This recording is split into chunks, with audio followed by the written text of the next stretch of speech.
जय हिंद। एक बार फिर से आप सभी का एग्जाम गुरुजी भाई अरविंद सर यूट्यूब चैनल में तहे दिल से हार्दिक स्वागत है। देखिए, उत्तर प्रदेश पुलिस कांस्टेबल 60,244 पदों के लिए जो आपका री एग्ज़ाम होने वाला है, इसको ध्यान में रखते हुए आपके लिए बेहतरीन तरीके से क्लासेस चलाई जा रही हैं और उसका फ़ायदा भी आपको मिल रहा है। मेरे भाई, आप जानते हो कि अब की बार जब आपका पेपर हुआ था फरवरी में 17 और 18 फरवरी को, इसमें आपके मानसिक अभिरुचि के सवाल भर भर के पूछे गए थे। अगर एक ही शिफ्ट का देखा जाए तो 12-13 सवाल एक ही शिफ्ट में आए थे। अगर 12 सवाल आप मान लो तो 12 सवाल का एक शिफ्ट में आना यानी पूरे 24 नंबर का अंतर है, क्योंकि एक सवाल 2 नंबर का है। और मेरे भाई, ये जो टॉपिक है मानसिक अभिरुचि, ये यूट्यूब पे बहुत कम ही मिलती है। तो गाइज़, मैंने ये आज से निश्चय लिया है कि आज से मैं जो आपके सिलेबस में दिया गया है मानसिक अभिरुचि वाला सिलेबस में जो भी टॉपिक दिया गया है, ये टॉपिक मैं कंप्लीट करवा दूंगा। आज से मैं स्टार्ट कर रहा हूँ। इसकी अलग से मैं प्लेलिस्ट बना दूंगा, मेंटल एप्टीट्यूड के नाम से प्लेलिस्ट बना दूंगा, आप देख लेना। और इसमें जितने भी टॉपिक दिए गए हैं यूपी पुलिस कांस्टेबल के सिलेबस में, वो सारे टॉपिक मैं कंप्लीट करवा दूंगा। आपको इधर उधर कहीं भी भटकने की ज़रूरत नहीं है। बस आपको केवल और केवल ज़रूरत है तो एक बार स्थिरता के साथ वीडियो को देखने की। देखिए, आप यूपी पुलिस कांस्टेबल का जब सिलेबस डाउनलोड करेंगे, उस सिलेबस में जब आप रीजनिंग वाला सेक्शन ओपन करेंगे, वहाँ पे आपको मिलेगा मानसिक अभिरुचि, जिसको इंग्लिश में बोलते हैं मेंटल एप्टीट्यूड। इसमें आपका जो टॉपिक है वो है जनहित यानी कि पब्लिक इंटरेस्ट, ये आपका टॉपिक है। इसके अलावा कानून एवं शांति व्यवस्था, सांप्रदायिक सद्भाव, अपराध नियंत्रण, विधि का शासन, अनुकूलन की क्षमता, व्यावसायिक सूचना बेसिक स्तर की, पुलिस प्रणाली। इसके अलावा समकालीन पुलिस मुद्दे एवं कानून व्यवस्था, व्यवसाय के प्रति रुचि, मानसिक दृढ़ता, अल्पसंख्यक एवं अल्प अधिकार वालों के प्रति संवेदनशीलता और लैंगिक संवेदनशीलता। यानी अगर कुल मिलाकर के कहा जाए तो एक मिनट में पहले काउंट कर लेता हूँ, फिर आपको बताता हूँ।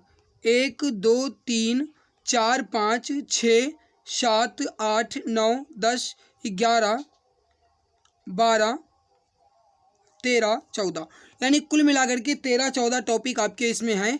और अगर आप इन 13-14 टॉपिक को अच्छे से पढ़ लेते हो तो आपका एग्ज़ाम में इसका फ़ायदा मिलेगा। ये आप भी जानते हो, जो बच्चा तैयारी कर रहा है वो सब जानते हैं। इस वजह से ये एक इम्पॉर्टेंट टॉपिक है, सिलेबस में दिए गए हैं, तो मैं ये टॉपिक जो है स्टार्ट कर रहा हूँ। और आज जो मैं कंप्लीट करवाने वाला हूँ वो है आपका अपराध नियंत्रण। और इसके अलावा हमने यहाँ पे आपके जो टॉपिक है पुलिस प्रणाली, ये कंप्लीट करवा दिया है। तो पुलिस प्रणाली जो है ये आपका कंप्लीट हो चुका है। मैं आपको पहले यहाँ पे दिखा देता हूँ, समझा देता हूँ, फिर आगे बात करता हूँ। देखिए, पुलिस प्रणाली जो है ये मैंने कंप्लीट करवा दिया है। आज जो कंप्लीट करवाऊँगा वो है आपका अपराध नियंत्रण, ये आज होगा। और कल जो होगा आपका ये होगा जनहित। उसके बाद कानूनी एवं शांति व्यवस्था, सांप्रदायिक सद्भाव, विधि का शासन। फिर हम सीरियल बाय सीरियल जो सिलेबस है इसके अनुसार चलेंगे, ठीक है।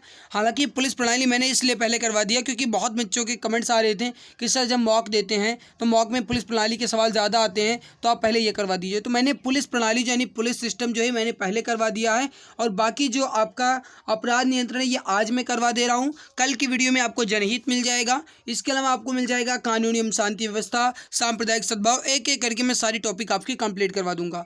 तो चलिए बिना किसी देरी के शुरुआत करते हैं पहले सवाल से।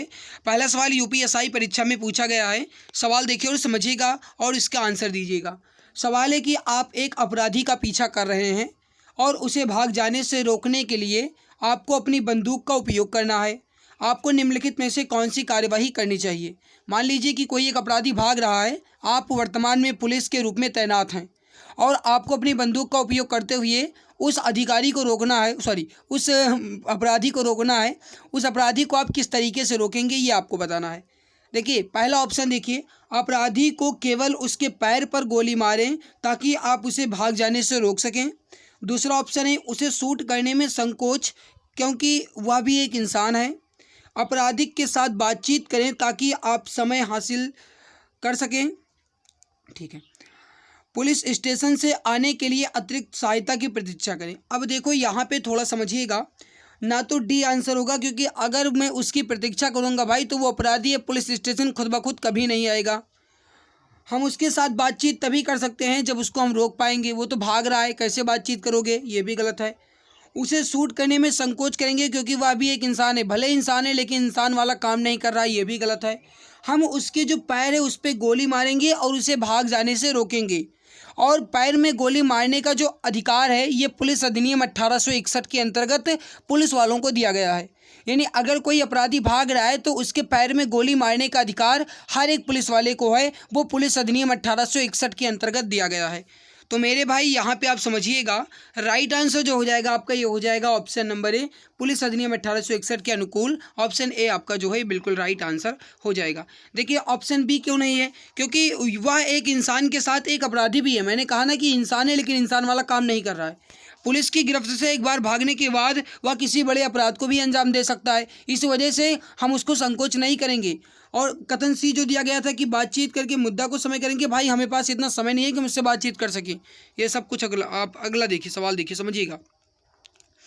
क्वेश्चन नंबर 2 आपके सामने है, यदि आपके पड़ोस में एक चोरी हो गई तो आपकी तत्काल कार्रवाई क्या होनी चाहिए। कहने का मतलब है कि आपके पड़ोस में एक चोरी हो गई है तो आप क्या करेंगे।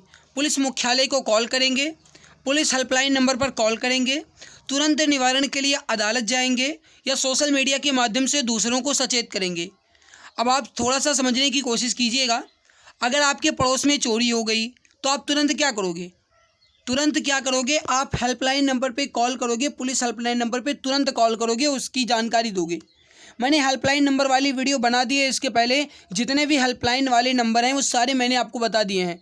क्योंकि अभी जो आपका 17 फरवरी के सेकंड पाली में पेपर हुआ था उसमें हेल्पलाइन नंबर का सवाल पूछा गया था।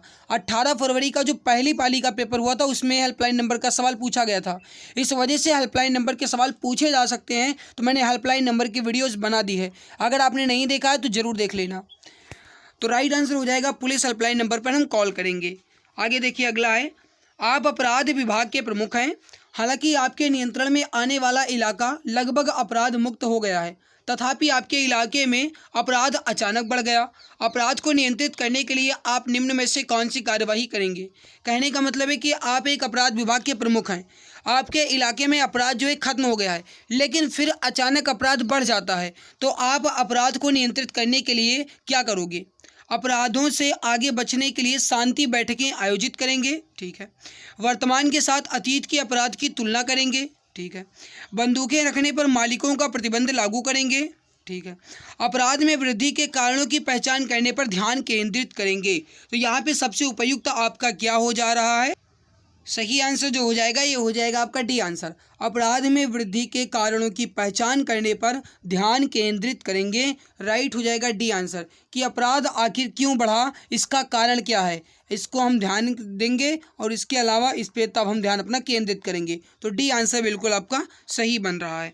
अगला सवाल देखिए, सवाल अगला है यूपीएससी एग्जाम में पूछा गया है, यदि किसी प्रदेश में अपराध दर बढ़ रही है तो इसके लिए कौन जिम्मेदार है। सरकार जिम्मेदार है, पुलिस जिम्मेदार है, न्याय व्यवस्था जिम्मेदार है, या वहाँ के रहने लोग जिम्मेदार हैं। अब कहने का मतलब समझिएगा, यदि किसी प्रदेश में अपराध की दर बढ़ रही है तो इसके लिए जिम्मेदार कौन होगा। देखो, अपराध को नियंत्रित करने का जो कार्य है ये दिया गया है पुलिस को, यानी कि पुलिस जो है ये अपराध को नियंत्रित करे, ये एकमात्र कार्य है। तो यहाँ पे जो होगा ये होगा आपका बी आंसर। यदि किसी प्रदेश में अपराध दर बढ़ रही है तो इसके लिए पुलिस जिम्मेदार है। सही आंसर क्या हो जाएगा आपका बी आंसर। अगला सवाल देखिए, अगला सवाल है क्वेश्चन नंबर 5, अपराध नियंत्रण किसके द्वारा किया जा सकता है। अपराध को नियंत्रित किसके द्वारा किया जा सकता है, पारंपरिक पुलिस सेवा द्वारा या सामूहिक पुलिस सेवा द्वारा। अब देखो, हम पारंपरिक पुलिस सेवा द्वारा और सामूहिक पुलिस सेवा द्वारा दोनों के द्वारा हम अपराध को नियंत्रित कर सकते हैं। दिया गया ऑप्शन सी राइट होगा, ए एंड बी दोनों। अगला सवाल देखिए, अपराध के अनिवार्य तत्व कौन से हैं, मानव, दुराशय, आपराधिक कृत्य या फिर उपरोक्त सभी। देखिए, अपराध के अनिवार्य तत्व मानव भी है, दुराशय भी, आपराधिक कृत्य भी है, राइट होगा डी आंसर, उपरोक्त सभी। अगला सवाल देखिए, अगला सवाल है आपके सामने कि अपराध नियंत्रण के अंतर्गत भूमि संबंधी अपराधों को निस्तारित किया जाना चाहिए पूर्ण गुणवत्ता से, निष्पक्षता से, या पूर्ण गुणवत्ता व निष्पक्षता से। देखो, अपराध नियंत्रण के अंतर्गत भूमि संबंधी अपराधों को हम निस्तारित कर सकते हैं पूर्ण गुणवत्ता व निष्पक्षता से, राइट हो जाएगा आपका सी आंसर, पूर्ण गुणवत्ता व निष्पक्षता से। अगला सवाल देखिए, सवाल है आपके सामने कि किसी व्यक्ति द्वारा किए गए अपराध से किसको क्षति होती है, यानी किसी व्यक्ति द्वारा अगर कोई अपराध किया जाता है तो इससे किसको हानि होगी। व्यक्ति को, समाज को या फिर व्यक्ति एवं समाज दोनों को? सही उत्तर हो जाएगा कोई भी व्यक्ति अगर अपराध करता है तो व्यक्ति को तो क्षति होगी ही, साथ में समाज को भी क्षति पहुंचेगी। राइट हो जाएगा व्यक्ति एवं समाज दोनों को। ऑप्शन सी करेक्ट आंसर आपका हो जाएगा। अगला सवाल है कि अपराध का संबंध मनुष्य की किन प्रवृत्तियों से है? अपराध का संबंध मनुष्य की किन प्रवृत्तियों से है? बहुत इंपॉर्टेंट सवाल है, बताओ। ये सवाल जो है आपके एग्जाम में आ सकता है। अपराध का संबंध मनुष्य की किन प्रवृत्तियों से है? मानवीय प्रवृत्तियाँ, भोगवादी प्रवृत्तियाँ, असहज प्रवृत्तियाँ या फिर समता मूलक प्रवृत्तियाँ? राइट हो जाएगा आपका बी आंसर, असहज प्रवृत्तियों से है। ऑप्शन बी करेक्ट आंसर हो जाएगा। अपराध का संबंध जो है मनुष्य की असहज प्रवृत्तियों से है। Option B is correct answer. Next है आपके सामने, हाल के वर्षों में किस प्रकार के अपराधों में वृद्धि हुई है? हाल के वर्षों में यानी हमें कहा जाए तो ज़्यादा से ज़्यादा अपराध जो है किस में हो रहे हैं वर्तमान समय में, हाल के वर्षों में? तो अगर कहा जाए यहाँ पे ये हो जाएगा आपका बी आंसर, नशीले पदार्थों की तस्करी में ज़्यादा वृद्धि हुई है। देखो डी आंसर आप कह सकते हैं, लेकिन यहाँ पे जो विमान अपहरण दिया गया है ये नहीं होगा, ये गलत है। अगर देखा जाए तो बी आंसर आपका परफेक्ट बैठ रहा है, नशीले पदार्थों की तस्करी। ऑप्शन बी करेक्ट होगा। अगला सवाल देखते हैं। अगला सवाल आपके सामने क्वेश्चन नंबर 11 आपसे क्या कह रहा है? अपराध नियंत्रण का सर्वोत्तम माध्यम है सामुदायिक पुलिस व्यवस्था। इस व्यवस्था का लक्ष्य क्या है? अपराध नियंत्रण का सर्वोत्तम माध्यम है सामुदायिक पुलिस व्यवस्था। इस व्यवस्था का लक्ष्य क्या है? पुलिस नागरिकों के बीच समन्वय, संगठित अपराधियों पर कार्यवाही, नैतिक मूल्यों का निर्माण या फिर आधुनिकता को बढ़ावा? राइट आंसर जो हो जाएगा ये हो जाएगा ऑप्शन नंबर ए, पुलिस व नागरिकों के बीच समन्वय। सही आंसर हो जाएगा आपका ऑप्शन नंबर ए, पुलिस व नागरिकों के बीच समन्वय। आगे बढ़ते हैं। अगला सवाल आपके सामने है। सवाल क्या कह रहा है कि अपराध नियंत्रण के उद्देश्य से पुलिस प्रशिक्षण द्वारा पुलिस को बनाया जाना चाहिए। यानी अपराध को नियंत्रित करने के लिए पुलिस को ट्रेनिंग में किस तरीके से उनको ट्रेंड किया जाना चाहिए? मानवीय, संवेदनशील, शिष्टाचारी, सब कुछ। राइट होगा डी आंसर, उपरोक्त सभी। नेक्स्ट सवाल है कि अपराध नियंत्रण के लिए सशक्त माध्यम क्या है?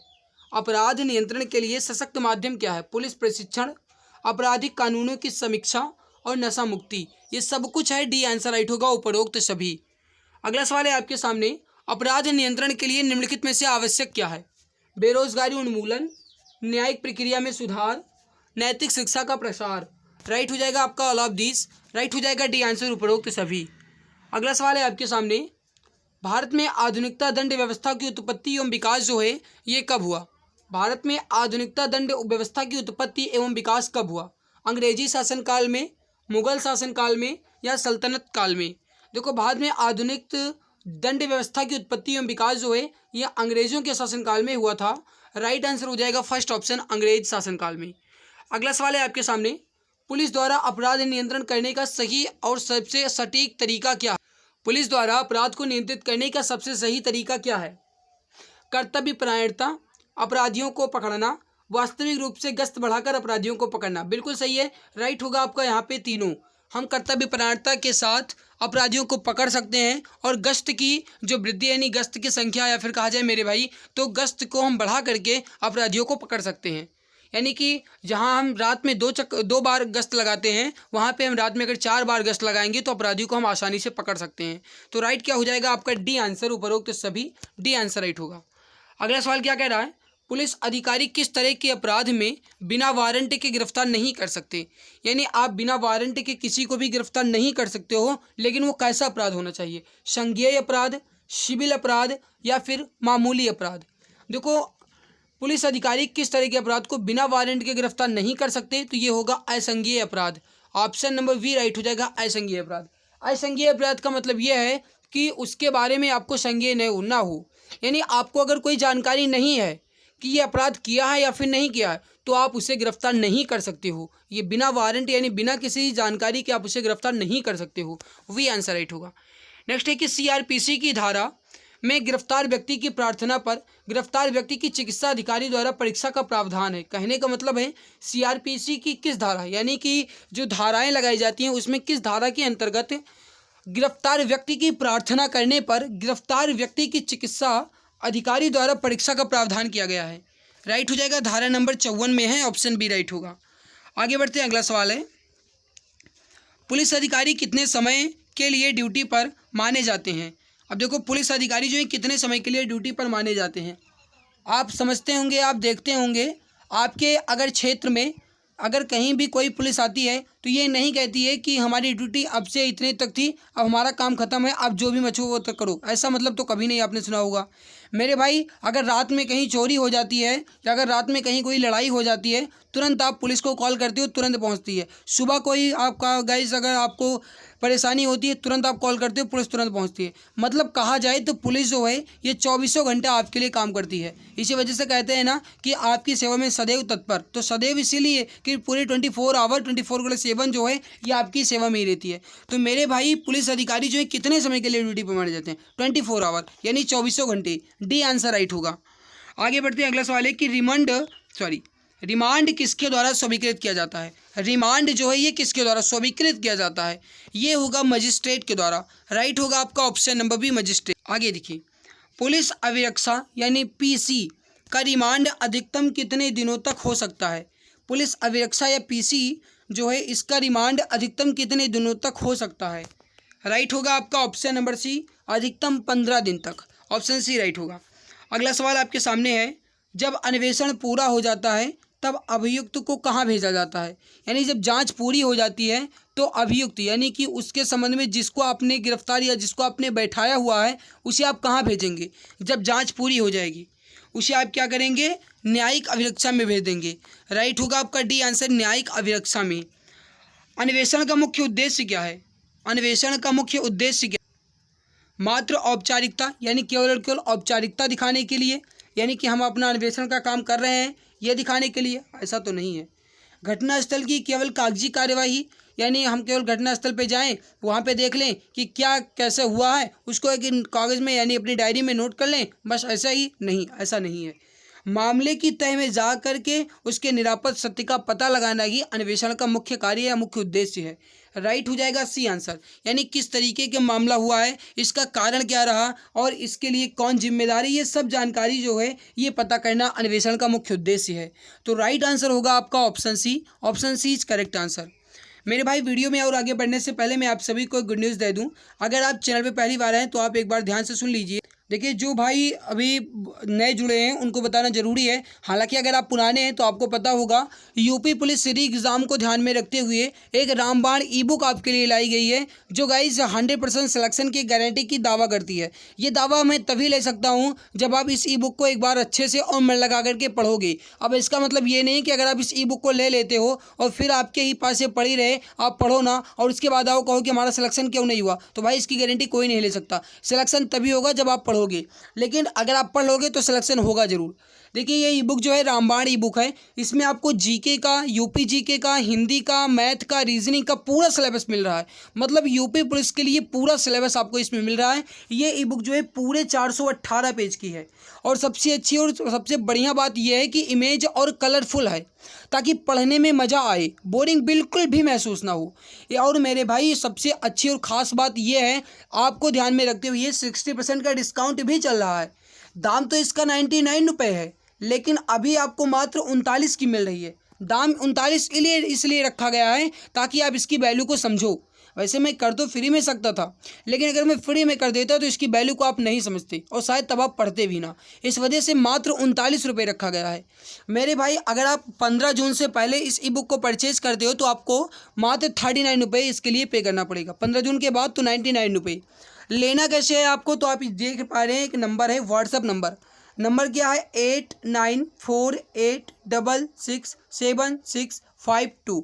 इस पर आपको व्हाट्सअप करना है। 8948667652 इस पर आपको व्हाट्सअप करना है। यहाँ से आपको ये ई बुक मिल जाएगी। अगर आपको इसका डेमो पेज देखना है तो इसी नंबर पर व्हाट्सअप कीजिएगा, यहाँ से आप इसका डेमो पेज भी देख सकते हैं।